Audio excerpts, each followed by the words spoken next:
आता झालाच ना शांत? विठ्ठल विठ्ठल, हं, जीव कसा थंड झाला बघा. हं. चलू धनी. चालतोयच कुठे?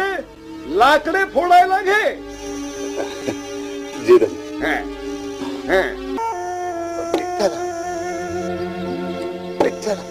अरे शिंच्या, ढिसाळ लाकूड ते फुटत नाही.